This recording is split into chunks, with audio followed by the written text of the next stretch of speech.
Hello, friends. Welcome to Akulmach Live. My name is Chandrakant, and as you know, that we are passing through a pandemic situation, especially in India, where the rise of the second wave has been almost exponential, and based on the declared figures of the infection or the people who are infected, is quite alarming. And we have also heard that all kinds of different mutation about the viruses, and definitely this will have impact on the business. So what we want to discuss today is, with this new wave coming our way, and the IMF had declared very good growth numbers for India. Will it impact the growth? And in this situation, what businesses should do to make a course correction and stay relevant, maybe recalibrate. So, this is the point of discussion today. But before we start our discussion, a word on the giveaway. Akulmach works with many SMEs and startups world over, helping them in not only building their sales and marketing teams, but also help them in improving their success rate. As you can see, we have summarized our years of knowledge into these easy to follow steps, which can be used by any smart leader to promote their group or a company. In order to encourage people to take the right step at the right time, we have used this proprietary graph in our corporate memorabilia so that the knowledge can be accessed by whoever, whenever, wherever it is needed. You can become eligible to get one of these beautiful gifts delivered to your doorstep for free. All you need to do is to subscribe our channel and smash that like button. Also, please watch this entire video and provide your valuable comments, suggestions, or you could also share your experiences. Person with the best comment and interaction would be chosen to become a free recipient of one of these displayed items here. In addition, we would invite you to Akulmach Live to participate in our show as a distinguished panelist. What are you waiting for, friends? Go for it. Now, let's get back to our discussion. Hello, friends. Let me introduce our guest today. He is Jeremy Blain, and he joins us from UK. He is a management guru, and he is also a best-selling author. We are very honored to have Jeremy on our show. Welcome to the show, Jeremy. Thank you very much. What a great introduction, especially the author bit. 2 weeks on from launch. Well, I think your book is already doing so well, and it's also ranked among the top 10 books across the world. I think it's an achievement. Yeah, I'm really, in fact, it feels a little bit unreal. You're a little bit worried when it comes out, but the topic, which is about empowering others, unleashing the power of people and how to do it, seems to be just right for now. So it's hit a hot button. And I've been delighted with the reviews that are now starting to come up and the consistency of how it's being picked up out there. So it's for me, it's really astonishing, but I'm so grateful. Well, I wish you all the best, Jeremy, and I'm sure these numbers become real. The today's topic that we want to discuss is about the pandemic situation, which is now unfolding in India. And as you know, India is a very populous country, and it is much bigger than EU, including UK put together. And in terms of population, it is United States and EU put together. That is Mm. the kind of people that we have in this country. And the new cases which are being reported by the government, various state governments and the central government, are literally going like a proper J curve, exponential growth of the virus infection. And the worrisome fact that I came to know is that it's a different mutation which might be happening in India. So we don't know much about it because it has not been reported officially. And again, an unofficial truth that we have heard is it might start infecting below 20 population, which is below 20. So our kids are going to get vulnerable, which is about 41% of the population. And while all this is happening, there were very good projections from IMF about India, the growth of 12%.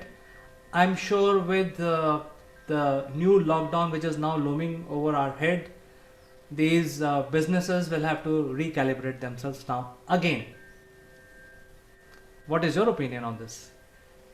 Yeah, well, we've just come out of our sort of semi-third lockdown here in the UK, and and I can understand it, and I think countries like Brazil, like the US, like India, who are finding some of these mutated strains coming out, it's really kind of putting a full stop on what the narrative has been around getting back to business, around becoming normal again. And I think there's been a dramatic underestimation in many countries around the world around what that actually means. So we've just come out of this latest lockdown where it's been 3 months and a really tough one, I have to say. But we just don't know if there's going to be another one coming up. There's a lot of optimism, and I think governments around the world, including our own, want to put a positive spin on it. They want to say, we're on top of it. We've got a great vaccination program going, and so on. But what about these mutated strains? So, from a business perspective, there's still a lot of uncertainty out there, and there are two camps in business. The first is the more positive one, are those businesses that had already started to transform before we came into 2020, and then accelerated through the pandemic and saw where the reality was, with a view to say there won't be going back to normal after that anymore. This is the new way, hybrid working, partly office, partly remotely, choice, asynchronous working, all of these kind of things. So they've geared themselves up digitally and from a human capital point of view that way. But then the others, who have just been kind of limping along and struggling because they've been focused more on survival than they have been on kind of the long term. They've become very short term, and quite understandably in cases. And they've been going kind of week to week, month to month around the numbers. And the problem is that might be sustainable over the first and second wave. But if we get third waves and fourth waves, it's not sustainable for the long term. So the cost to business and to leaders who are not as enlightened in terms of thinking about how to really pivot their business, I think are going to really suffer, where those ones that have already accelerated their transformation and have embraced this next normal, regardless of whether there will be another wave or not, are going to succeed better. But I think there's a big risk out there. Yes, in fact, I'm also quite worried now looking at the exponential rise in cases, and this time it is different because the virus is spreading faster than the first wave. The rate of infection is very, very high, Yeah. and people are not taking too much precautions because they thought that it's already gone and we've got the vaccination and it's end of story. So, as we call them, COVIDiots, there are many here, and they're just going out and doing their business as usual, and the virus is on the rise and it is also mutating. And incidentally, in India we find all kinds of mutation. We have a UK strain being reported, we have Brazilian, also South African, and also this new one which is more infectious, and it may Mm. infect the younger generation, which is about 41%. So situation is a bit worrisome, at least when we are you know sort of confined to our homes. We don't have social interaction. So when we look at the TV and hear the news, it looks worrisome. I'm not sure how it is outside in the field. Uh, yeah. Well, it's kind of interesting looking into India, because I think you've got the central government trying to control the states who have different approaches to this. As we've talked about, I know before, some states are practicing herd immunity, some are going ahead as business as normal. The central government is trying to drive more testing so that there's more recording, but that's difficult to do as well. So you've got all of these kind of disparate decision making happening, and a lot of it, because also there are elections in some of those states, a lot of it are kind of not entirely driven by making the right decision. It's about making the decision which is potentially right for them or the party, or for what that is. And that happens everywhere. I mean, and you see that even at the highest governmental level, if we consider Brazil, and how Bolsonaro's decision making in Brazil has caused what is an absolute travesty and a tragedy across the country, in many different ways. and he is now finally being, being held accountable, or the starts of this is happening. So I think there are and in India it's like it's time, I think, for the central government to kind of put their foot down and say, we've got to do something, particularly if we've got double mutated strains, if we've got the younger generation now more likely to be infected, and potentially with the new strains, so it could impact them more, which would be crippling for India if that happened. And so some brave decision making may be needed, and it's exactly the same in business. Brave decision making is needed, and particularly as some countries are moving to normalize what they're doing, those brave leaders are the ones that are not just focused on now recovering their business, but they have, as far as their leadership sort of radar, how do we protect the community, our people, that is, and the people externally to our businesses, so that when we are practicing normal business, we're doing it in a safe way, in a safer way. We're protecting the people that we're seeing, our customers, the communities within which we serve. So it's exactly the same. So whatever level your leadership is, from government level right down to business level to startup level, everybody has that responsibility now, a planet-wide responsibility to society to protect people, while at the same time trying to build a more solid base for what the future might look like, which is a hard act to do. But it is time that actually the good of the many started to trump the good of the few. I think you made a very valid point. So, from your point of view, what is the type of business people should recalibrate to? Because we have been saying for almost like 1 year that the digital embracement has to be done, and this change which the virus has made is going to last for a decade now at least. So now going forward, what is your advice to the business houses, how they can leverage the new digital age, and what all can be done? Because I think it's very easy to say that, hey, let's go digital, but what all can be done? If you have any inputs on that, it'll be great. Yeah, well, I think this is again, it's the two camps. The one camp that says, I can't wait to get back to normal, which normal was how we used to do things, and the camp says, actually, we can do things better. We found new possibilities and ways of working, even if we were digitally enabled to start with. We found new creative ways, not just to work with our customers and internally, but also to innovate new products. And there's lots of examples like that. So I think there is the new model which is being most talked about now is the hybrid working model, which is we will embrace the best of both worlds. So we do recognize that, for example, the face-to-face element of doing business is critically important, but we can do that in a safer way. So we could say to our people, we could say to the way that we work with customers, is that we might cut our face-to-face interactions down by half, or by, even greater than that, so that then we will have a rota system, but whereby you can work from the office for 2.5 days or 3 days, and then it's remote working for the rest of the time, and you can choose where you remote work as well. This is another thing that's happening. It doesn't have to be home working. It could be in dedicated spaces around where you are. So there's a few companies experimenting with specific co-working spaces where they might have employees, not large offices, but places where they could have a hub of more manageable numbers of people to go behind. But of course, everything is underpinned by the most appropriate digital technologies, and we shouldn't be frightened by that, because all we're talking about really is what are the most appropriate tools that enable communication, collaboration, and efficient working and productive working, to unleash the human potential. So, while we might be doing it remotely, we still want that human touch, like we're talking about right now. So I think the big difference for businesses is finding not just a quick fix from a technology point of view, but finding what is most appropriate for your business and the way that you work together and with customers, because it may not be like the latest fashion or the latest technology that people are talking about. It might not be your Slacks. It might not be, your Zooms anymore. It might be something different.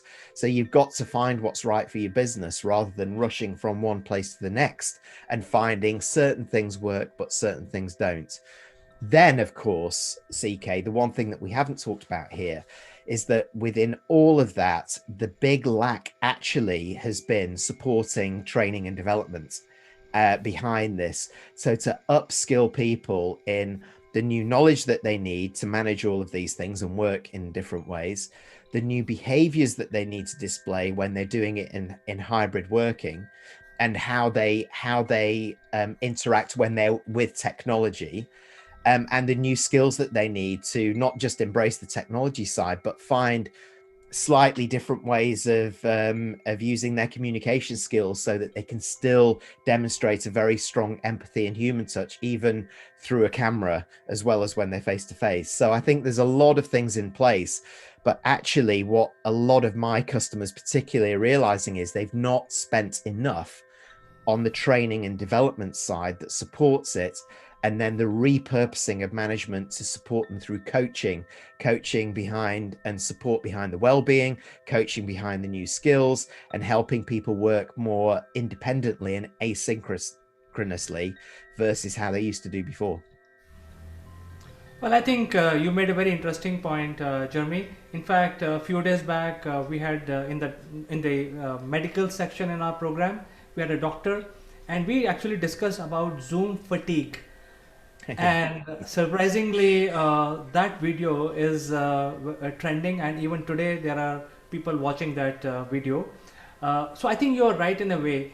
And I was trying to relate and thinking about my conversation with the doctor, and when you were talking, is that not enough being done, because while Zoom is there, it can take your 2D image and show it to you. But I think what we need is a AI based video conferencing, which I don't see any solution right now. Uh, Yeah, it's a good point, that actually, CK. And I think you and I, we operate both our businesses through this little hole here that we see on top of our on top of our screen, or wherever it is. And I totally get what you're saying. I mean, after I do a 2 hour or 3 hour class, what I find I've done a lot of staring, not enough blinking. I'm active listening to the extent that it doesn't, you realize that you didn't do it quite as well when you were face to face.